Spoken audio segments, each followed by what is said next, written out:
So recently, I've been invested in the whole controversy between YouTube and Suzy Lou. I know it sounds like I'm milking this, but trust me, I'm going to cover everything about this one bitch over here. This one bitch. For those who are unaware, Suzy Lou is a massive cunt, a massive hypocrite that thinks she is above the law and she can do whatever she wants and get away with it.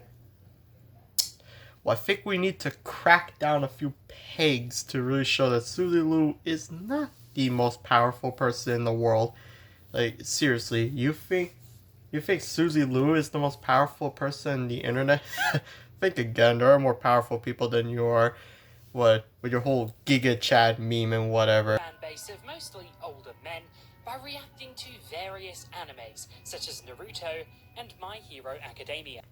The footage I'm using to mainly implement this timeline is from John Swan, who has done a video, or actually two videos, discussing the Suzy Lou situation. I will use footage from the Gamer from Mars since he has a bit more information. But I'll also be using footage from another channel that is basically done Twitter, YouTube, and Japanese voice actor versus Suzy Lou. Mainly, if you know the name, if you know, you know. But to really explain Suzy Lou, you'll need to understand where she was coming from, more or less the backstory of where her channel originated from. Before we even get started, as John Swan shows in his video, the YouTube copyright system. It's a whole rabbit hole I can make a video about, but through YouTube comments on videos such as the Ackman's videos on Quantum TV and I Show Speed, I've put in comments stating that YouTube's copyright system is very broken. But to understand that, you need to know YouTube's copyright system. YouTube's copyright system mostly works on Content ID. Content ID is owned by the owners of respective properties. You know, your favorite games, shows, and anime, or your favorite products, they are owned by the respective companies that own them, respective owners and licensees. And if you were to say just show them without a care, and you're blatantly just trying to show them off and you're just using them for profit without explicit permission, or, you know, mainly if you don't have the permission to use said content, then yeah, you're gonna get a DMCA takedown. This is mainly for stuff like, oh, if I were to upload the entirety of The Adventures of Sonic the Hedgehog, I would get a copyright strike. However, if I were to delete it, then it would be all safe. But if I refuse, shit's about to get real. Like, really bad if you don't listen. However, YouTube's copyright system has also led to numerous individuals on YouTube and other places of the internet, and especially a few companies, who have seen YouTube's broken system of copyright, in the copyright ID system, and have abused it and basically allowed them to become omnipotent internet gods and demi-lords that have basically been able to tarnish internet culture as much as they want to. And for companies, their attempts to become, as Justin Wang calls it, gatekeepers again, and become the harbiters of, you know, protecting their IP. And this is bad for creativity, especially for animations based on games and other properties, since sometimes people do animations and projects based on their favorite things for fun, since they have grown up with those things and want to show the love for the franchises they grew up with. However, companies, especially like Disney being well known for targeting and removing bad situations, mostly animations or stuff that depicts their characters in a not very good light, since Disney is well known for maintaining a family-friendly image sometimes. Yes, I'm calling you out, Disney, because you seem to somewhat care. And everyone likely knows that Nintendo is infamous for striking down any fan project, since Nintendo is very infamous for protecting their IPs with an iron fist.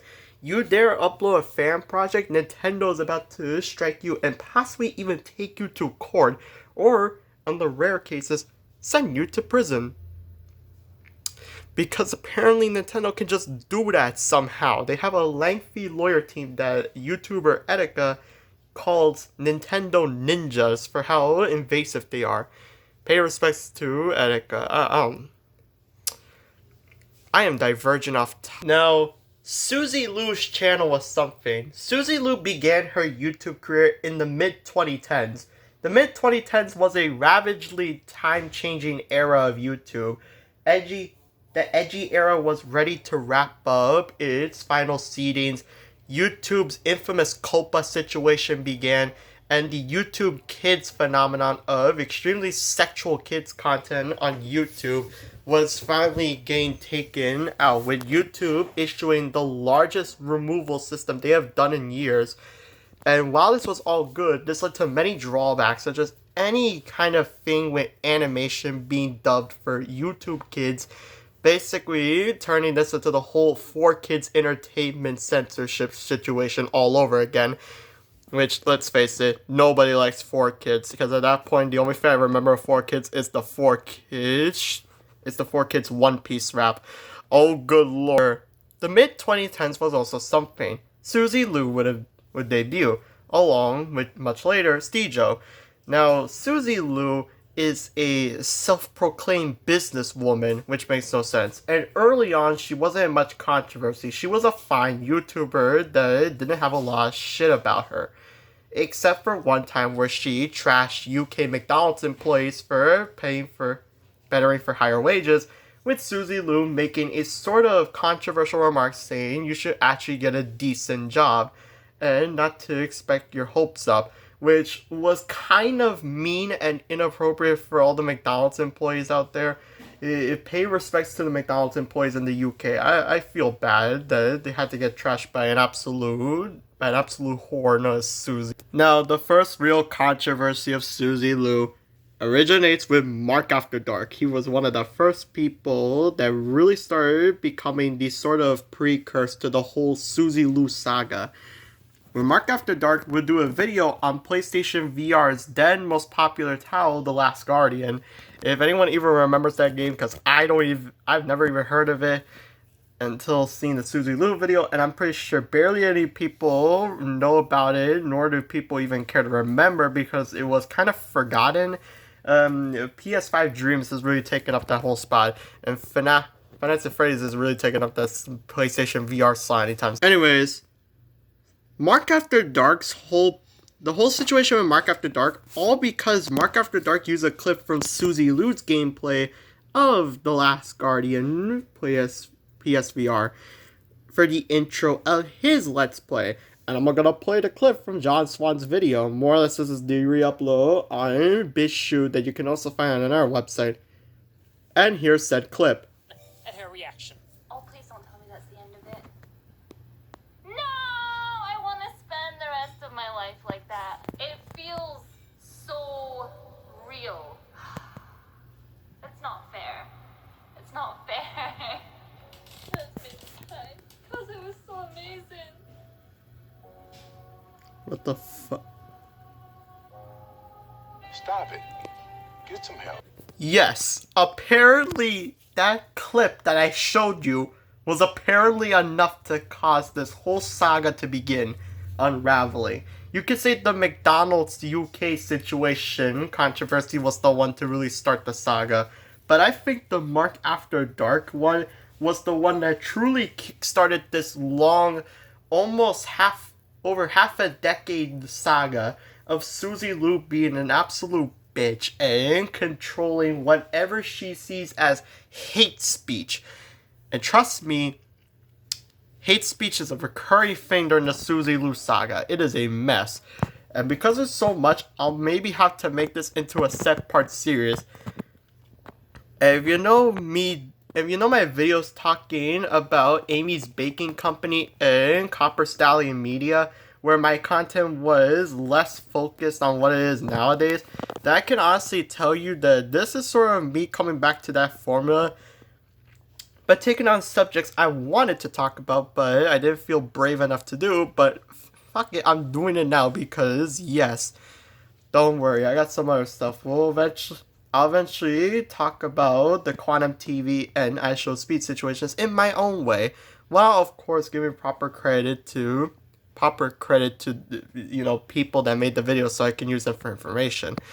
Because trust me, searching Suzy Lu's entire problematic saga is a mess. There are many pieces to this drama that leads down a wider rabbit hole that even further extends even more outrageous possibilities. And the fact that it's kind of drawn out is just something. I swear, someone on Reddit has probably made a timeline of the Suzy Lu drama discussing every pinpoint of Suzy Lu's magnetic problems going on. And if that timeline does exist, please show me. I need it for reference. I need to hang it up in a museum somewhere in Scotland. Oh boy, here's Stejo.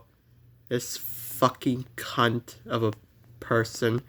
I hate him. For those who don't know, Steju is Suzy Lu's boyfriend and is a confirmed lawyer. Proper deal off, which apart from being a mouthful is a really interesting subject. It's about how people protect their intellectual property. Mark After Dark would then go to Twitter to explain the problem and why his video was taken down, which is kind of sad. And this, with Mark After Dark, this is where YouTuber Bojack enters the frame. We will be taking a look at Suzy Lu. After Mark After Dark called her out, she had some pretty interesting responses to the situation. She tweets out, "Dude, literally no one cares what you tweet. You are just a massive loser." What a bitch. And Suzy Lu, I picture you. Ha ha! Be gone, nobody. You do not exist in this fucking plane. Still, you'll get the strike. Maybe ask for the permission before you can take the content. It will save you a headache in the future. Mamma mia, fuck you, you piece of shit.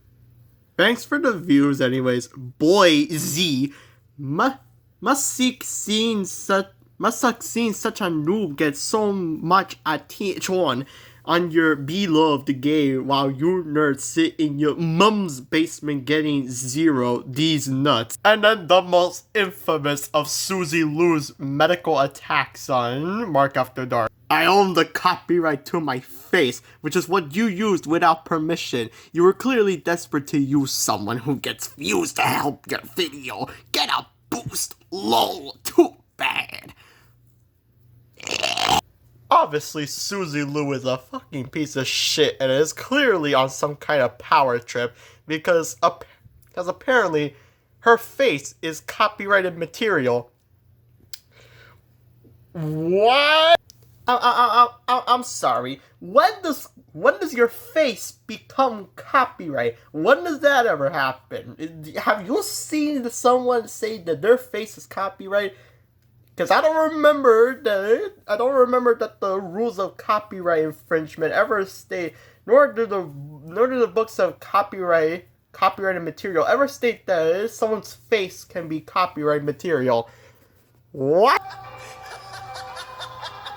It's the one phrase that John Swan provides. If you're gonna criticize someone, make sure you haven't done the same thing yourself, or you'll otherwise look like a massive fucking hypocrite.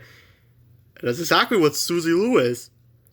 A hypocrite that doesn't understand anything and acts like a Zimbabwe citizen I need to translate with an ancient 1900s translator. The next person to get involved in the Suzy Lu drama and the next piece of contention is Becky Boop. Becky Boop made a Twitter post that showed this. Suzy Lu apparently live streaming the Donald Trump-Hillary Clinton presidential election of 2016. And Becky Boop says, "This is what you call theft and growing by stealing content. Pure copyright infringement." Of course, hashtagging the BBC and the YouTube staff team to get a request to take the video down. And to possibly get Suzy Lu's channel removed and trashed due to copyright infringement. Because what Suzy Lu did was live streaming content from the BBC with no reactions nor any emotion, just showing the content. And while I have done some of that before, before, I at least offered a motion. In fact, many people can say they've offered emotions to the election. In fact, I was even surprised back in 2016 when I found out that Donald Trump was becoming president. And keep in mind, back then I was like, what? I was like 10. I was like 10 years old, and my shit got thrown out the window when I realized that. And look at me, look at this. I'm almost an adult. How lovely. Ain't that something? Time grows so fast, and apparently for Suzy Lu, time grows in an infinite garden space she just has access to for no reason. Addressing the hate, what actually happened. This is the next part of the Suzy Lu drama. This is the first time Suzy Lu responds to the drama by actually making a statement. But here's the thing. As John Swan states in this part, Suzy Lu basically there was misinformation about the copyright system, showing that she actually knows nothing about the copyright system. And me, I'm an almost 17-year-old that actually understands some parts of the copyright system better than she knows. And an adult knows less of copyright than an almost young adult. Isn't that something to think about for a moment? This really shows that Gen Z has really fucked up things, haven't it? About doing a video on me. So my mods went and found this video, and it definitely confused me because the start of the video was my content, then it cuts to his content of him playing the Last Guardian VR game. But there's barely any mention of why I was at the start of it. It was like I was only there just for the intro, and then it just kind of cuts to him. So. Actually, very good question, Suzy Lu. Please go on and explain. I want to hear your 2000 IQ brain level explanation. Please ask away. So I sent the video to YouTube, asked them about fair use, and YouTube took it down. Now, what Suzy Lu is explaining is completely wrong. Here is a John Swan shows the Wikipedia page for the online copyright infringement liability limitation, or OCILIA. This act formed and part of the 1998 Digital Millennium Copyright Act, or DMCA, sometimes referred to as the Safe Harbor Provision, or as DMCA 512. Now, with OCILIA, it creates a confidential safe harbor for online providers, online service providers, a group which includes internet service providers and other the stupid play button is just blocking away by shielding them from all acts of direct copyright infringement. And another point to explain is that YouTube cannot meddle in affairs of copyright law nor any lawsuits because of the fact that YouTube has been COPPA compliant, and the fact that YouTube is basically restricted from ever entering a court of law. YouTube has no authority in the court of law when it comes to copyright infringement. So how Suzy Lu managed to get a member of YouTube staff to oblige and basically break YouTube's own community guidelines and terms of service is beyond me. But however she did it, it's obvious Suzy Lu is doing this to benefit herself, benefit whoever the middle people are helping her and giving her all this power. And whatever she is using this power, she is obviously using it for wrongdoing and just outright illegal activity that breaks every terms of service rule outside of certain rules that she has not broken yet, but probably will in the foreseeable future, given YouTube's drastic change to change things, such as removing dislike numbers and changing some of the UI of the website. Gray area. That's the thing. Like, fair use will only ever really be decided by a judge in court. So I sent the video to YouTube, asked them about fair use, and YouTube took it down. As Suzy Lu puts it, fair use will only be decided by her when she strikes someone. Which is a false statement, and I'm realizing this play button is giving her a fucking clown nose. What the actual So yeah, Suzy Lu does provide a good statement. Fair, as far as the internet is concerned, and most corporations, fair use is such a gray area. As fair use means that you add your own spin on things. But to companies that don't understand fair use, they just see it as another scapegoat they can use to attack people for simply even using their content, something Nintendo likes to heavily do, which is very appropriate when you think about it for some reason. But to me, I see fair use as these points of contention. One, if you're not trying to make a profit off of the content, then that's one thing that can check out. Two, if it's a passion project or simply you're adding commentary on it, then yes, this counts as fair use. But free is an important one. Free is if you're not trying to benefit yourself in any way. More or less, if you're simply just abusing stuff and taking down what you see as someone simply taking your idea, spinning it around, and then making a whole vegetable blending machine that comes in the VA package on Walmart's. Ever actually asked to take down somebody's video, but if you actually saw the video in question, it was not a critique. The person was not talking over. Now, this is not the only time fair use can be found during court cases, such as the infamous Hughes versus Benjamin case, where there was no additional commentary, but the way things were edited was what gave the judge during the Hughes versus Benjamin trial the title of the use being fair, because it was changed and edited to be different than what it was originally intended. This is sort of the thing with memes. People make memes and take certain phrases out of context. Mostly memes sometimes originate from copyrighted content. If you know some of the Deke cartoons based on Super Mario and Sonic, you'll know that some memes originate from there, like the Sonic Says. Mostly based on Sonic Says being random parts that are at the end of Sonic episodes during the adventures of Sonic the Hedgehog. And some of those clips have ended up becoming memes for how funny and ridiculous they are sometimes. And when taken out of context, they're even more hilarious. And when you edit stuff, it makes them into what YouTube users call as YouTube poops, taking copyrighted content and editing them. In fact, YouTube poops kind of serve an example as the biggest example of the internet doing fair use, as YouTube poops often rely on copyrighted material. Movies, anime, shows, games, or whatever. YouTube poops always rely on the circle of copyrighted content and changing them in ways to make them fair use, which has been a long-standing thing since YouTube poops were a thing long back in the old days of YouTube, back when the site was more primitive and internet culture was way more different than it is nowadays.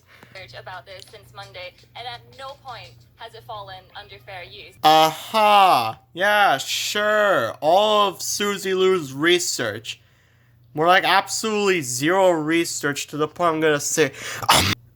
Now, the next prominent figure in the Suzy Lu drama is Tipster. Tipster's a guy I don't know, but if I ever do come across his content and watch it, I'll maybe give him a subscribe and keep up with him, because Tipster is another one of those channels that discusses topics, and given his background, a real gamer guy. But Tipster's information, the Suzy Lu drama, is valuable in discussing this whole thing. And the reason that videos about the Suzy Lu drama are even accessible and can be made in the first place, especially this one, Tipster is a man of proud value. Like, damn. Thanks, Tipster.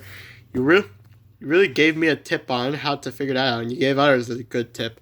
Good tips that always keep running like high winds off on the highway.